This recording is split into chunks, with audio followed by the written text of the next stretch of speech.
Estábamos hablando de cuáles eran los tipos de remisiones que íbamos a estar como visualizando o vigilando en estos pacientes con LGC, principalmente la hematológica, que es la que podríamos a lo mejor observar un poquito más rápido. Si tenemos una recuperación o una remisión parcial, se dice que hay una presencia todavía de leucocitosis y la presencia de blastos circulantes.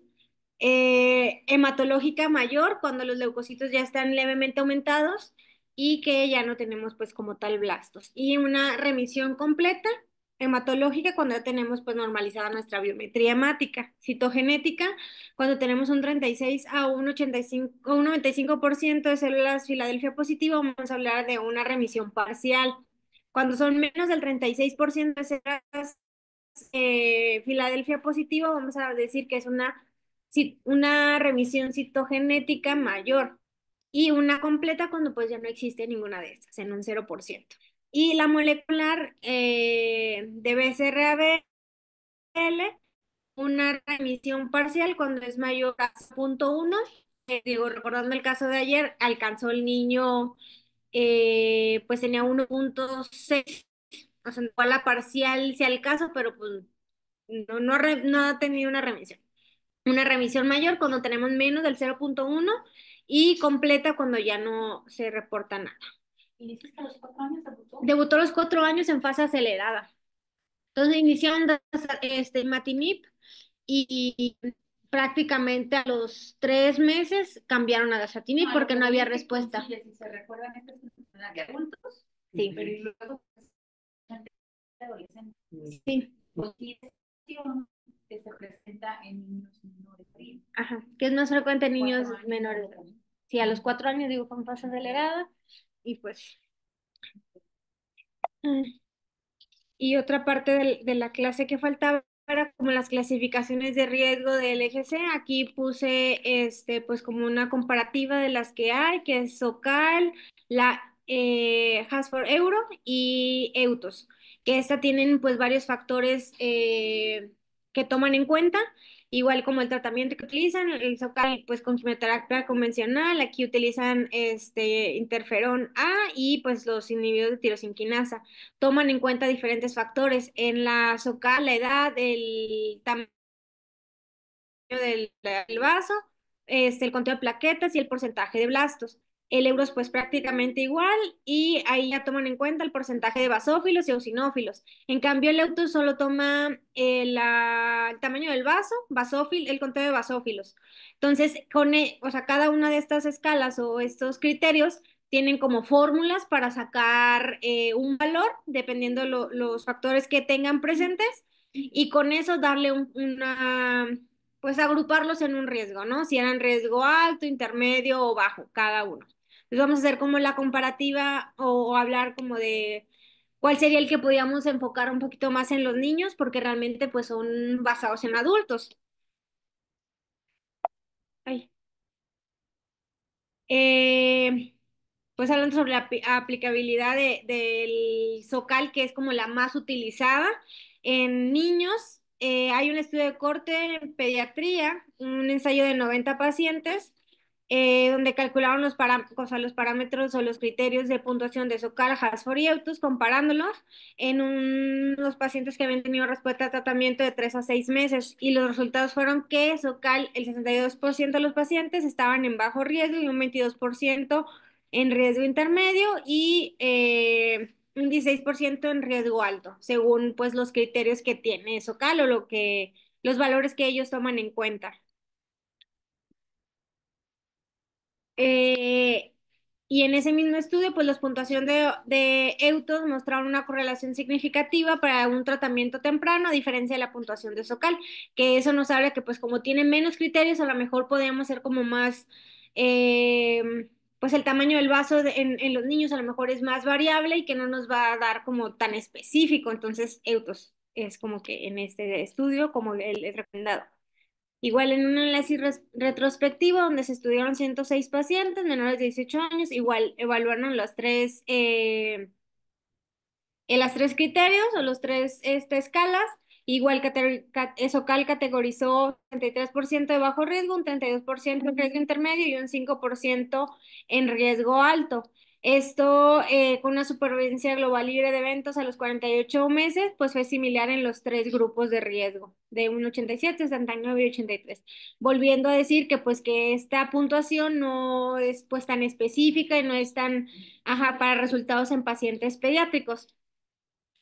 Em, es igual otro estudio donde hicieron de 114 pacientes, comparando igual los tres criterios y cómo lo clasificaron cada uno.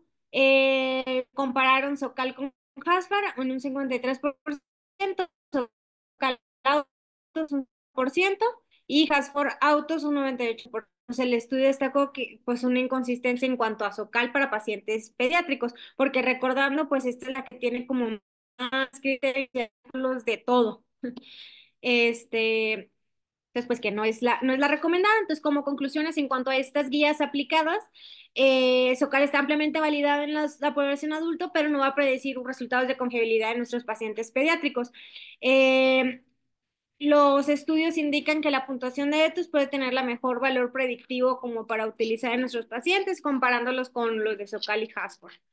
La evidencia actual sugiere que esta escala EUTOS es la de mejor pronóstico para valorar el mejor pronóstico o el riesgo en nuestros pacientes pediátricos. Sí, como tal es eso. Y eso, lo creo. ¿Me faltó? Sí, Pues entonces nos quedamos con que no hay una escala para pediatría. sí. Si quieren aplicar alguna, pues EUTOS es la más recomendada porque pues nada más toma en cuenta basófilos y el vaso, plaquetas, que no hay más. Así. Ujú. Y pues digo, ajá.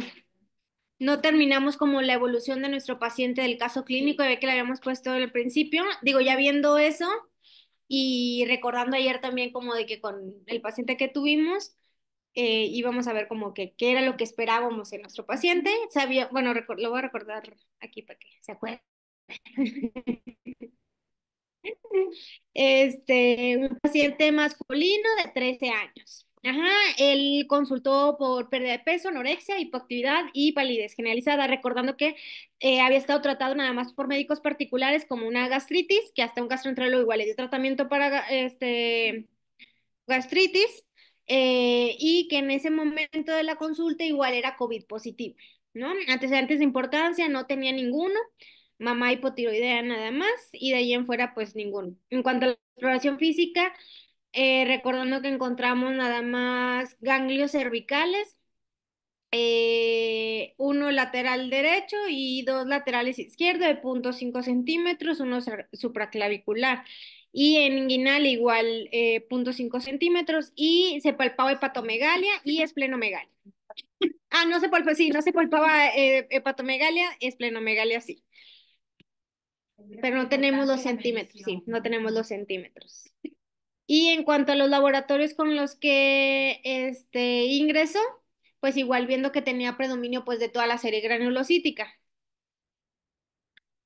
Y ese es lo que hemos visto la primera consulta, resulta que que el paciente. el paciente llegó a la consulta de clínica de leucemias, donde con el aspirado pues se comprobó igual la leucemia granulocítica crónica y se le tomó pues sus laboratorios para el examen molecular, se le inició el imatinib a 340 y habíamos puesto como esta evolución en cuanto a los laboratorios. ¿Qué es lo que esperamos al iniciar el tratamiento? Pues que vaya recuperando o vaya teniendo una revisión hematológica, que pues es lo primero que vamos a observar. Ingresó con 28,000 leucocitos. Aquí fue el primer día de la consulta y se recabó del 1 de enero que había ingresado, pues prácticamente un mes y medio fue que ya se tuvo la PCR. Eh, fue 100% PCR y estaba asintomático en ese momento. Se le inició el imatinib y prácticamente en 15 días empezó con mejoría de los, pues hematológica, ¿no? 3,250 leucocitos y con síntomas de complicaciones por el medicamento, náuseas y calambres. Fue hasta el 15 de marzo cuando ya podemos decir que tiene una respuesta hematológica, se normaliza la biometría hemática, pero pues se agregan más complicaciones o más efectos adversos de los medicamentos, vómito y calambres. En el 24 del 04 igual persiste su respuesta hematológica con plaquetas en 131.000, 16 de hemoglobina, leucocitos en 4.600 y se mantiene prácticamente con los mismos síntomas de náuseas, calambres. Aquí en esta fecha le agregan ya suplementación vía oral con electrolitos. En cuanto a las toma de moleculares, pues viendo que el 31 de enero BCR-ABL en 100%, el 3 de mayo ya tenía 19.1 y en agosto, pues,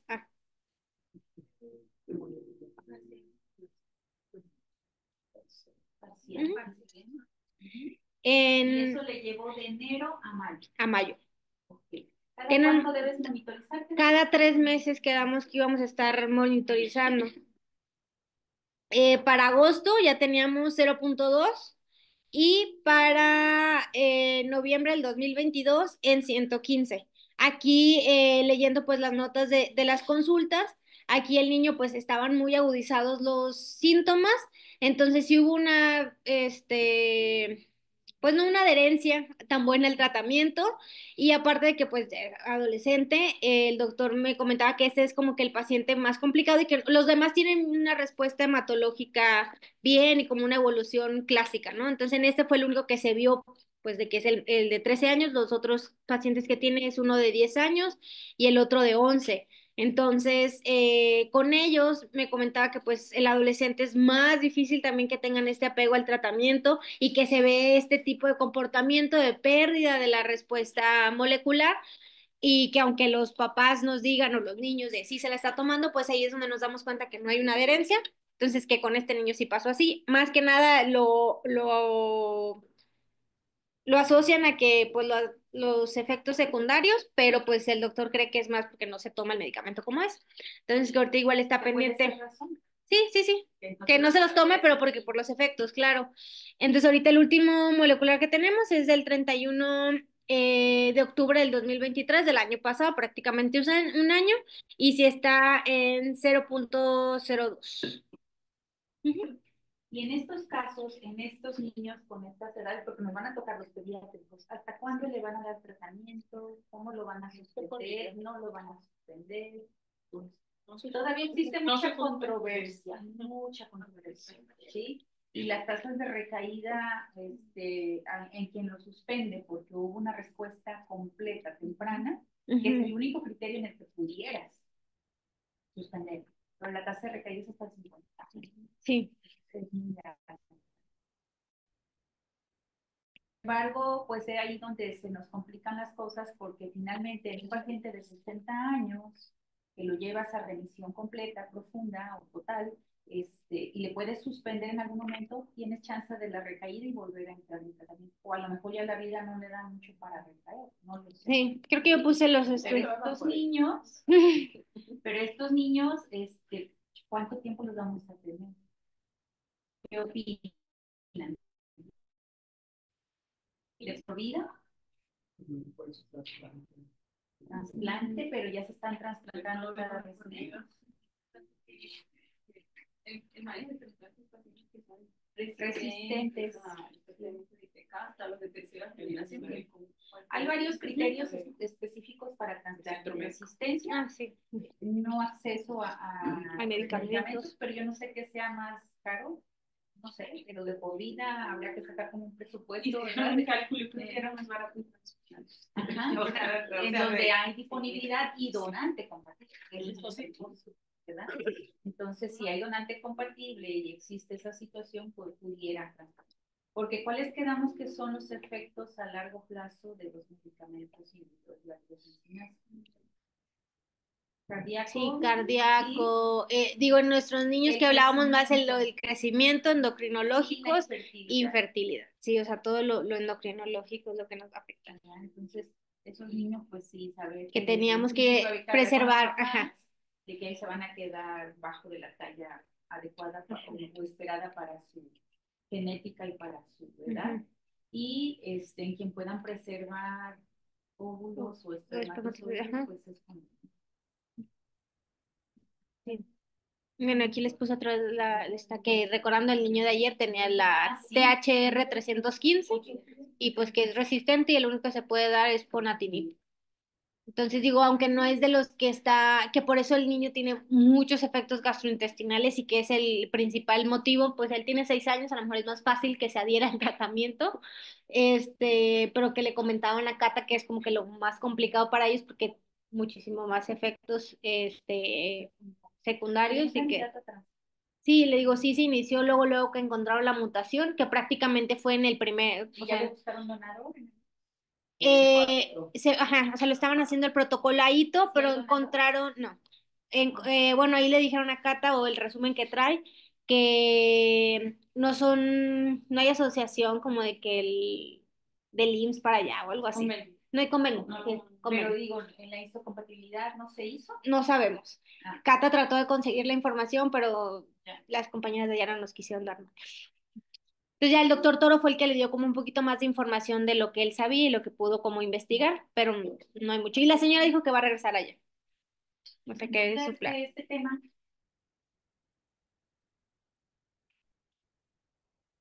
Y en el paciente que no tiene el Filadelfia positivo, ¿qué van a hacer?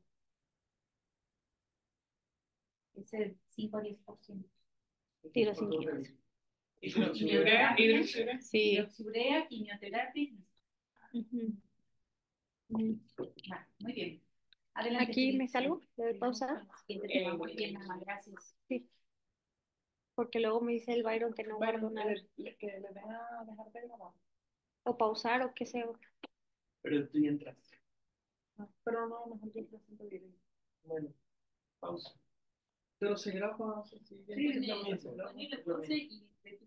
Es que se pone chiquito cuando lo proyecto. Y le doy dejar de compartir. Por eso. Pausar y dejar de Y yo lo comparto. Ya, pero no cierro esto, ¿no? Para no. Ay, no. Pero ya está oscuro.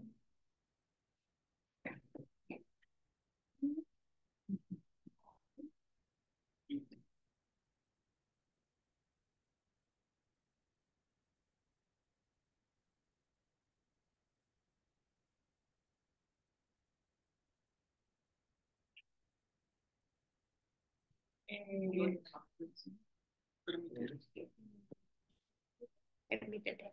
Este me lo toca. Solicíteme a ver.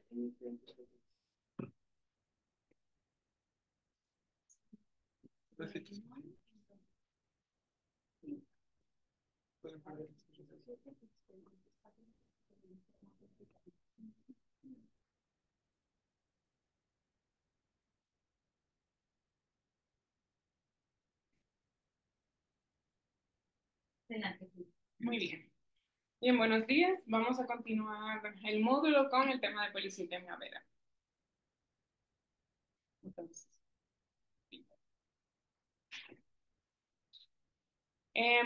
la policitemia vera es de las neoplasias mieloproliferativas, pues la mayoría de las fuentes la define como la más común y va a ser la consecuencia fenotípica final, principalmente de mutaciones somáticas en el gen JAK2. Esta de las neoplasias mieloproliferativas es importante que tengamos en cuenta que esta es cromosoma Filadelfia negativo y es la neoplasia mieloproliferativa que más frecuentemente se complica con trombosis tanto arterial como venosa y esto es resultado de la eritrocitosis que es característica de la enfermedad. Esta patología en niños es, bueno, extremadamente rara y la incidencia en adultos también 10 por cada 100.000 personas y 1% de todos los casos se va a presentar antes de los 25 años, pero antes de los 20 años un 0,1%, o sea, es extremadamente rara en pues, jóvenes y en niños.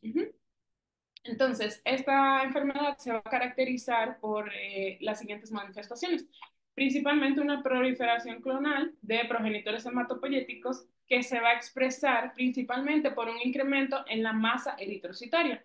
Este incremento de la masa eritrocitaria, importante que es independiente de la eritropoyetina, o sea, no responde a aumentos de la producción de eritropoyetina. Además de este incremento en masa eritrocitaria, podemos ver un aumento o podemos presenciar leucocitosis y trombocitosis. Y en cuanto a las manifestaciones al examen físico, es splenomegalia en más del 70% de los casos. Otra de las cosas que suele caracterizar a los pacientes con policitemia vera es el prurito. Suele ser muy importante, que interfiere con el estilo de vida, y la predisposición a trombosis, fibrosis de la médula ósea y transformación a leucemia aguda. Bueno, entonces, en cuanto a su historia, también se le denomina enfermedad de Basket-Osler, los principales que describieron eh, las características de esta enfermedad. Osler en particular fue el que la identifica como una entidad aparte de las otras neoplasias mieloproliferativas en 1892. Y pues una de las descripciones que Osler utiliza para explicar en qué consiste la policitemia vera es que dice, en el microcosmos como en el macrocosmos, si hay una demanda, pronto tenemos una oferta. Pero aquí, refiriéndose pues, a la policitemia vera, hay una condición en la que, hasta donde sabemos, hay un exceso de oferta sin una demanda,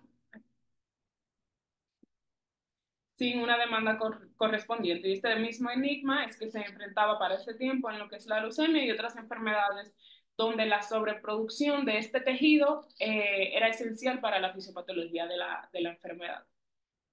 Entonces, en cuanto a la biología de las células madre hematopoyéticas y su papel en el desarrollo de las neoplasias mieloproliferativas, tenemos que las que se identifican, o las principales o las que componen esto, son la policitemia vera, la trombocitosis esencial y la mielofibrosis primaria.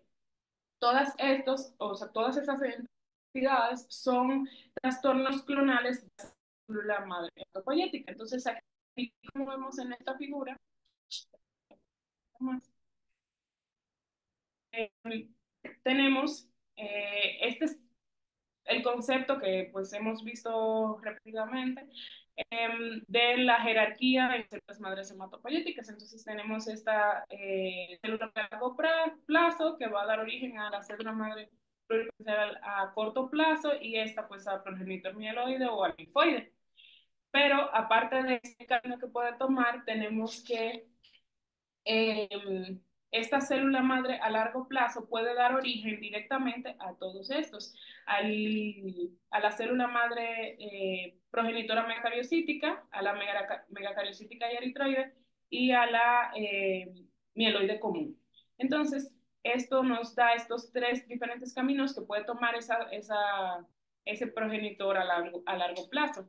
Entonces, aquí tenemos los dos comportamientos que se ven en las neoplasias proliferativas, o sea, los dos escenarios, que son el mielo acumulativo, que es cuando se dan mutaciones en esta sección, y el mielo proliferativo, que es cuando se dan mutaciones ya a nivel de este progenitor mieloide común.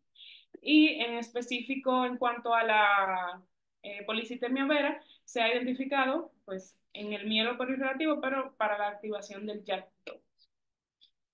Entonces, importante de estas neoplasias mieloproliferativas es que se originan de una célula madre hematopoyética multipotente, en la cual vamos a tener maduración celular relativamente normal. Sí puede haber escenarios en los que haya una detención en la maduración, pero lo normal es que sea una maduración celular normal, en la cual vamos a ver mimetismo fenotípico y genotípico, y una característica muy importante es que suele haber una tendencia a que entre estas tres patologías haya una evolución entre sí. Es decir, se transforma policitemia vera, trombocitosis esencial, principalmente trombocitosis esencial a policitemia vera y policitemia vera a una mielofibrosis.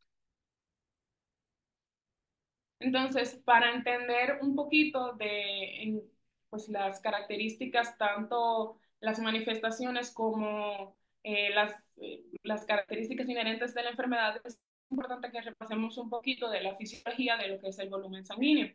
Entonces, como sabemos, hay una importante relación directa entre lo que es el hematócrito y la viscosidad sanguínea en los vasos grandes. Sin embargo, es importante que también eso se extrapole al comportamiento del flujo en arteriolas, en vasos pequeños como arteriolas, capilares y vénulas, debido a que en estos vasos más pequeños la relación entre la superficie del vaso y el volumen es mayor que en vasos de mayor calibre.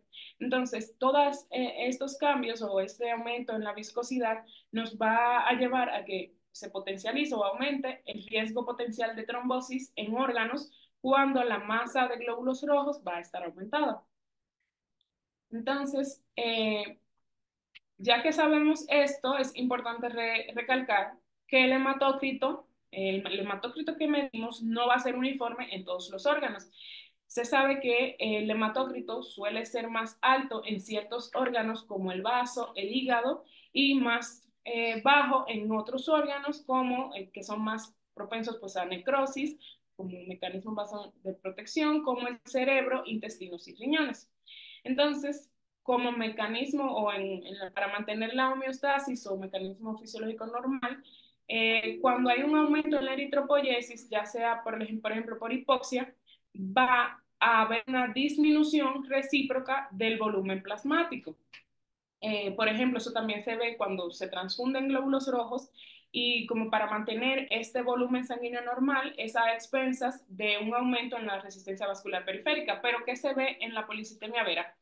Es que el volumen plasmático no se va a reducir con el desarrollo de la eritrocitosis. O sea, ese mecanismo de aumento el volumen de eritrocitos y disminuye el plasmático para mantener ese equilibrio, no se ve en la policitemia vera, sino de hecho, puede incluso expandirse más, aumenta el eritrocito y aumenta también el plasma, particularmente en las mujeres. Entonces, este aumento del plasma, a la vez que aumentan los eritrocitos, nos va a dar muchas veces, nos va a enmascarar este aumento en la masa eritrocitaria. Esto por lo general se ve en las fases tempranas de la enfermedad, en las que, por ejemplo, el hematócrito suele mantenerse todavía dentro de parámetros normales, pero es por este aumento en volumen plasmático particular en la policitemia vera.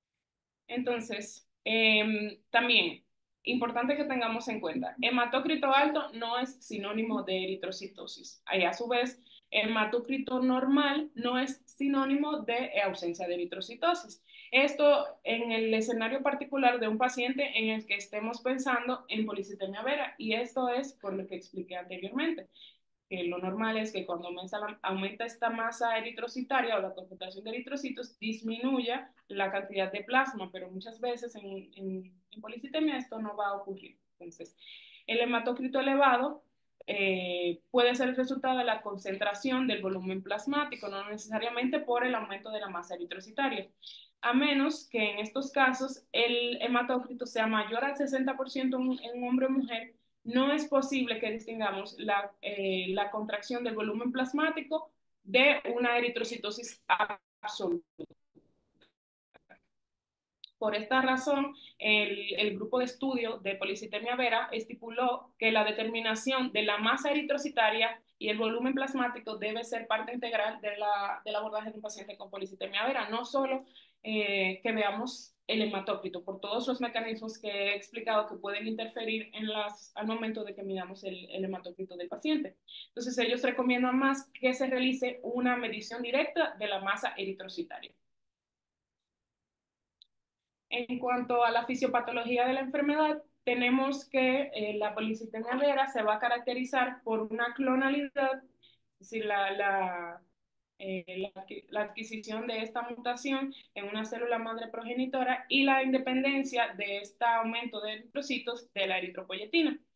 Esto se va a ver en la población clonal de eritrocitos, granulocitos y plaquetas que va a surgir cuando esta célula madre hematopoyética va a obtener ventajas sobre aquellas células madres hematopoyéticas que no tienen la mutación. Importante en esta patología es la pérdida de heterocigosidad en el cromosoma 9p. esta se ve aproximadamente en el 30% de los pacientes con policitemia vera. ¿Y qué ocurre en esta sección del 9P? Es que se contiene un gen que va a codificar para la tirosinquinasa JAK2. Este gen es el que transmite una señal de activación en el receptor de la eritropoyetina que va a estimular pues esta producción. Entonces, como mencioné, esta sección en la región 9P va a contener este gen que codifica para la tirosinquinasa, transmite esta señal de activación y esta mutación va a provocar una sustitución de valina por fenilalanina y va a producir esta mutación que vemos aquí, que es la JAK2B617F. Solamente le voy a decir JAK2, pero esta es la principal en la fisiopatología de la enfermedad que va a conducir una ganancia en esta función de la JAK2. Esto va a ocasionar una hipersensibilidad a la eritropoyetina independiente de los niveles de la misma. Más del 95% de los pacientes adultos con policitemia vera van a llevar esta mutación de JAK2 y se ve también, como mencionamos anteriormente, que todos estos neoplasias mieloproliferativas se entrelazan entre sí. El 95% de los de policitemia vera tienen esta mutación y el 50% de aquellos pacientes con trombocitosis esencial y mielofibrosis idiopática también tienen la mutación. En cuanto a los pacientes pediátricos, se ha identificado en solo un 39% de los casos. Entonces,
Ya.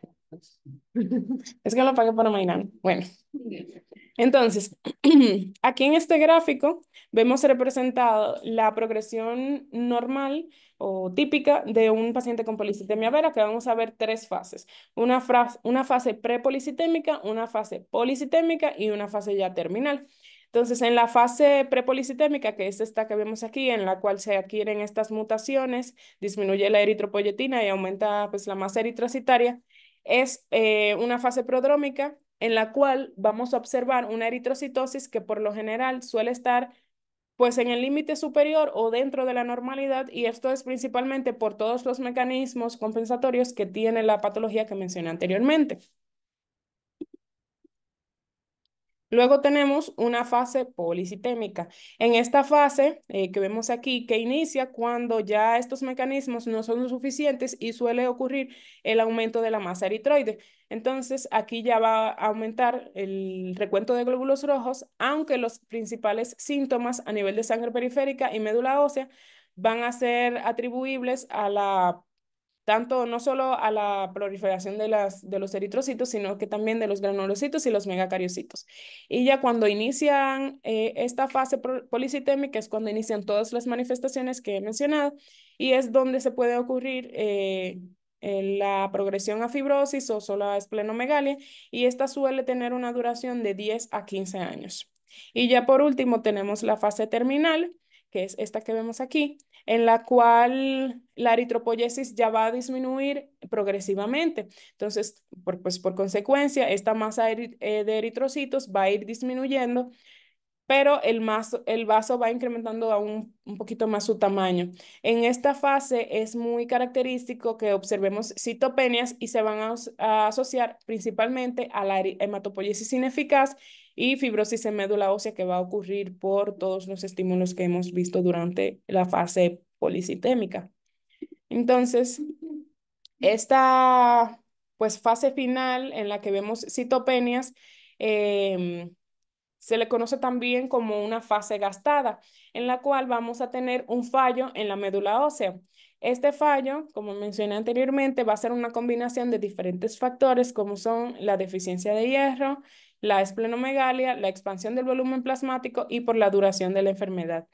Y pues importante que la duración de la enfermedad se va a correlacionar con la transformación mielofibrótica. Mayor duración de la enfermedad, mayor transformación a fibrosis en la médula ósea. Como sabemos, todas estas neoplasias mieloproliferativas son dinámicas y están sujetas a transformaciones entre sí por las mutaciones compartidas que hay entre ellas. Y como mencioné, principalmente la trombocitosis esencial positiva para esta mutación puede transformarse en policitemia vera. Y este comportamiento es el que puede explicar un clon diferente de una célula madre hematopoyética. Entonces, como mencioné, al final de la evolución natural de la policitemia vera, los dos escenarios más comunes es la transformación a mielofibrosis y la transformación a leucemia. Entonces, se sabe que el 10% de los pacientes con policitemia vera van a desarrollar mielofibrosis post-policitemia vera. Y en cuanto a la transformación leucémica, esta se ve en la prolongación de la fase crónica de la policitemia y frecuentemente se ve durante esta mielofibrosis post-policitemia. Suele ser, o la ocurrencia de esta transformación leucémica suele ser espontánea y se asocia a la quimioterapia o aquellos pacientes que ameritan quimioterapia o radiación para el manejo de su enfermedad. Importante que ni la expresión de esta mutación del JAK-B6 ni la frecuencia de alelos variantes se van a correlacionar con la transformación leucémicas, ni con los cambios genómicos, ni la supervivencia, a menos de que tengan la mutación y homocigosidad para esta mutación. En cuanto a las características clínicas de los pacientes, tenemos que lo primero que vamos a iniciar, o lo que no tienes que hacer sospechar de policitemia vera, es hemoglobina y hematócrito elevados durante pruebas consecutivas rutinarias. Inicialmente vamos a ver o podemos ver un aumento de las plaquetas, por lo que por lo general los pacientes con policitemia vera suelen ser diagnosticados inicialmente como trombocitosis esencial. Yo creo que sí. Lo que sucede es de que pues, queremos aprovechar estos beneficios para, como decimos la forma. Claro, sí.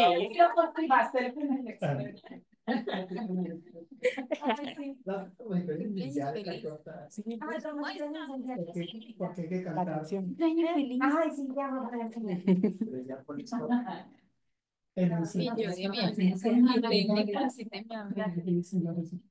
Perdón. Sí, ay, qué bueno.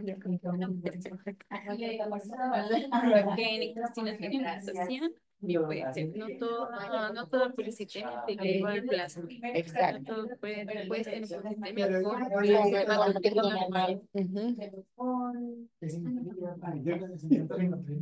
Pase.